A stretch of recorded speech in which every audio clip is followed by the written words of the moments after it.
Welcome to City Grill. My name's Ron Vore. In this episode, it's going to be a marinated flank steak, and this is going to taste delicious, right? So I have a flank steak right here. They're not a great piece of meat. Actually, they're going to be very tough, right? So in order to make this tender and actually really taste good, we're going to marinate it. So the first thing I want to do is take this flank steak and cut basically slices out of it. I'm going to try to get about 1/4 of an inch or so of slices out of this flank steak, right? So I'm just going to go ahead and cut that away just like that. And I'm going to cut it a little bit of an angle here and against the grain. As you can see, the grain's going across here. I don't want to cut it this way. I want to cut it just against that grain, just like so, right? So let me finish up cutting the rest of this, and then we'll get our marinade ready. I have the flank steak cut up into strips now. So let's make the marinade. So I have some soy sauce in here, a little bit of water for the marinade, and sesame oil.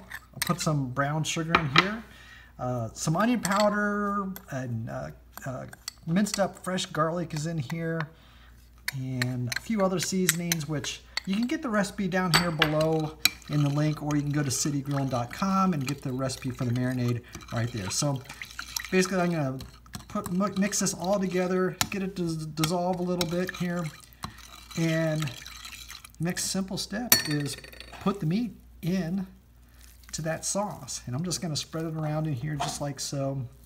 I want to get it all coated right away, so just use your hands, mix that flank steak in there with that seasoning just like so. And the best part about this, this is, you could marinate it. I'd highly recommend marinating this overnight. If it's 2 days, that's even better.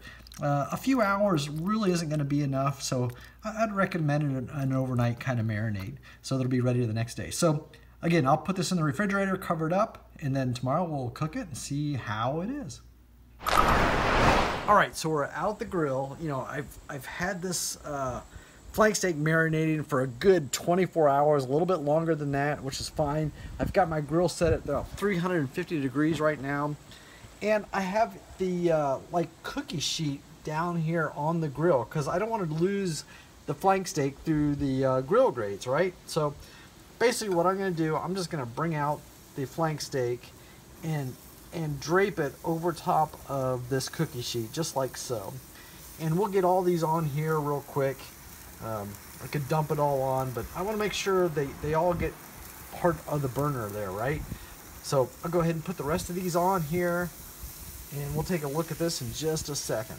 All right, I have the flank steak all over the cookie sheet that's in here. The grill's down on low right now, but I'm going to crank it up just a little bit, about medium-high heat right now. I didn't want it to burn up right away because there's a lot to put down on that surface there. So I'm going to turn it up, cook it about 3 to 4 minutes, and then get ready to flip them over. All right, it's been 3.5 minutes. We'll take a look here. This looks beautiful already. I can smell that marinade on the steak. So I'm going to start flipping these over. I don't want them to get so far done that they're chewy because, this is a tough steak to begin with, and I'm trying to make it tender. And so I'm going to flip these over. I've turned the grill back down. I had a medium-high heat. And let me take a look here. I think we were about at, about 420, almost 400 degrees. So I'm going to bring it back down, rotate the meat here a little bit, flip it over, and then cook it for another probably 3.5 minutes. And I'm going to watch it. I can see the smoke coming out, so I know that it's cooking. If some are done more, which actually that looks good, I'm just going to bring it over here to a cooler side and bring thicker pieces out here to the middle. And go ahead and finish the rest of these, and we'll be right back. Okay, it's been another 3 minutes, and let's take a look here. This looks exactly what I'm looking for. I want this tender, right? And it is. I can tell by the way it feels. It's almost like cooking bacon on the grill. What I really like about this approach is that these thin slices help keep that marinade through and through. So if I grab a smaller piece here, I'll let that cool down a little bit as I dish these up here in this plate, take it inside and have everybody eat the meal. Give it a try here. Actually, here's even a smaller little piece. let me just grab that real quick. Oh, give it a try. Oh, that looks beautiful. Wow, that marinade is perfect for a flank steak. Get the recipe at citygrilling.com and subscribe to my YouTube channel. You will like this recipe.